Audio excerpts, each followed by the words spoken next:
ആഗോള ഊർജ്ജ വിപണിയുടെ സിരകളിലൂടെ ഒഴുകുന്ന ഇന്ധനത്തിന്റെ മൂന്നിലൊന്നും കടന്നുപോകുന്ന ഹോർമുസ് കടലെടുക്ക് വീണ്ടും ലോകശക്തികളുടെ ബലപരീക്ഷണ വേദിയായി മാറിയിരിക്കുകയാണ്. ഒരു വശത്ത് അമേരിക്കയുടെ പടുകൂറ്റൻ യുദ്ധക്കപ്പലുകളും മറുവശത്ത് ഇറാന്റെ വിട്ടുവീഴ്ചയില്ലാത്ത പരമാധികാര പോരാട്ടവും. ലോക ഭൂപടത്തിൽ പേർഷ്യൻ ഗൾഫിനെയും ഒമാൻ ഉൾക്കടലിനെയും ബന്ധിപ്പിക്കുന്ന ഇടുങ്ങിയ ജലപാതയാണ് ഹോർമുസ് കടലെടുക്ക്. കേവലം 21 മൈൽ മാത്രം വീതിയുള്ള ഈ കടലെടുക്ക് അടയ്ക്കപ്പെട്ടാൽ ലോക സമ്പദ് വ്യവസ്ഥ തകർന്നടിയുമെന്ന് ഏവർക്കും അറിയാം. അതുകൊണ്ട് തന്നെയാണ് ഇറാൻ ഇവിടെ ഏർപ്പെടുത്തുന്ന പുതിയ ഗതാഗത നിയന്ത്രണങ്ങൾ ഒരു ആഗോള ചർച്ചാ വിഷയമായി മാറുന്നത്. അമേരിക്കൻ ഉപരോധങ്ങളെയും സൈനിക ഭീഷണികളെയും അതിജീവിച്ച് ഇറാൻ മുന്നോട്ട് വെച്ച ഏറ്റവും പുതിയ രാഷ്ട്രീയ നീക്കമാണ് പേർഷ്യൻ ഗൾഫ് സ്ട്രെയിറ്റ് അതോറിറ്റിയുടെ രൂപീകരണം. ഹോർമുസ് കടലിടുക്കിലെ ഗതാഗതം പൂർണ്ണമായും തങ്ങളുടെ നിയന്ത്രണത്തിലാണെന്ന് ലോകത്തെ ബോധ്യപ്പെടുത്താനാണ് ഇറാൻ ഇതിലൂടെ ശ്രമിക്കുന്നത്.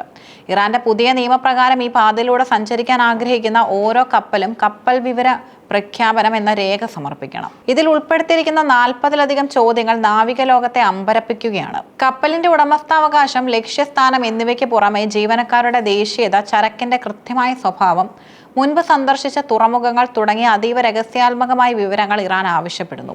ഈ നിയമം ലംഘിക്കുന്ന കപ്പലുകൾ പിടിച്ചെടുക്കുമെന്ന മുന്നറിയിപ്പ് അന്താരാഷ്ട്ര വ്യാപാരത്തെ സമ്മർദ്ദത്തിലാക്കിയിട്ടുണ്ട്. അമേരിക്കൻ പ്രസിഡന്റ് ഡൊണാൾഡ് ട്രംപ് പ്രഖ്യാപിച്ച പ്രൊജക്ട് ഫ്രീഡം ഇറാന്റെ നീക്കങ്ങൾക്ക് തടയിടാനാണ് ലക്ഷ്യമിടുന്നത്. ഹോർമുസ് കടലിടുക്കിലൂടെയുള്ള സ്വതന്ത്ര ഗതാഗതം ഉറപ്പാക്കാൻ എന്ന പേരിൽ അമേരിക്കൻ ഡിസ്ട്രോയറുകളായ USS ട്രുസ്റ്റൂൺ, USS മസോൺ എന്നീ മേഖലകൾ വിന്യസിക്കപ്പെടുന്നു. എന്നാൽ അമേരിക്കയുടെ ഈ സൈനിക നീക്കം വെറുമൊരു സംരക്ഷണമല്ലെന്നും ഇറാന്റെ സമുദ്രതിർത്തി ലംഘിക്കാനുള്ള ഗൂഢാലോചനയാണെന്നുമാണ് ടെഹ്റാൻ ആരോപിക്കുന്നത്. കടലിടുക്കിനെ സൈനികവൽക്കരിക്കാനുള്ള അമേരിക്കൻ ശ്രമങ്ങളെ അന്താരാഷ്ട്ര നിയമങ്ങളുടെ ലംഘനമായാണ് ഇറാൻ കാണുന്നത്. ട്രംപ് തന്റെ ഈ നീക്കത്തെ വിജയമായി ചിത്രീകരിക്കുമ്പോൾ അത് മേഖലയിൽ സമാധാനം കെടുത്തുന്ന കടൽക്കൊള്ളയാണെന്നാണ് ഇറാന്റെ സൈനിക വക്താക്കൾ ആവർത്തിക്കുന്നത്.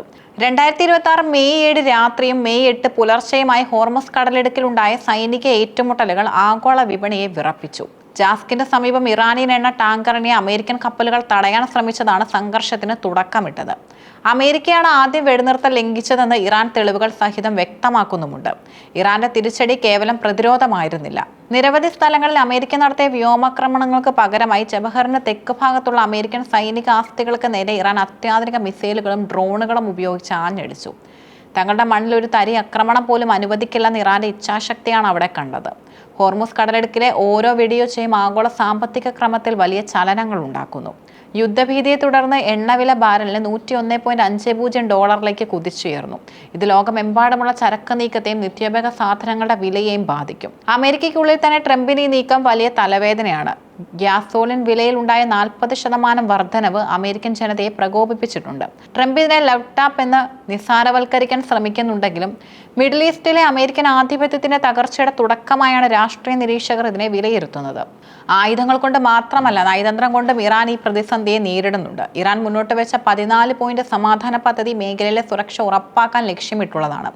എന്നാൽ തങ്ങളുടെ ആണവ പദ്ധതിയെ പരമാധികാരത്തെ ബാധിക്കുന്ന തരത്തിലുള്ള വിട്ടുവീഴ്ചയ്ക്കും ഇറാൻ തയ്യാറല്ല. അവർ ഞങ്ങളെ പരീക്ഷിച്ചു, ഞങ്ങൾ അവർക്ക് മറുപടി നൽകി എന്നതാണ് ഇറാന്റെ ലളിതമായ നിലപാട്. ഇറാന്റെ മിസൈൽ കരുത്തും പ്രതിരോധ ശേഷിയും കണ്ടറിഞ്ഞ അമേരിക്കൻ നാവികസേന മേഖലയിൽ ഒരു പൂർണ്ണ തോതിലുള്ള യുദ്ധം ഒഴിവാക്കാൻ ഇപ്പോൾ പുനർചിന്ത നടത്തുകയാണ്. ഹോർമുസ് കടലിടുക്ക് ഇന്ന് ഒരു യുദ്ധക്കളം എന്നതിലുപരി ഒരു രാഷ്ട്രീയ പരീക്ഷണശാലയാണ്. പടിഞ്ഞാറൻ ശക്തികളുടെ കൽപ്പനകൾക്ക് വഴങ്ങാത്തൊരു ഇറാന്റെ ഉദയമാണ് ലോകം അവിടെ കാണുന്നത്.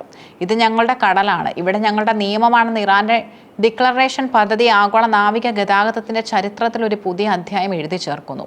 ഇറാൻ ഏർപ്പെടുത്തിയ പുതിയ ഗതാഗത നിയമങ്ങൾ പാലിക്കാൻ ലോകരാജ്യങ്ങൾ നിർബന്ധിതരാകുമോ, അതോ അമേരിക്ക തങ്ങളുടെ പടക്കപ്പലുകൾ ഉപയോഗിച്ച് ഇതിനെ നേരിടുമോ?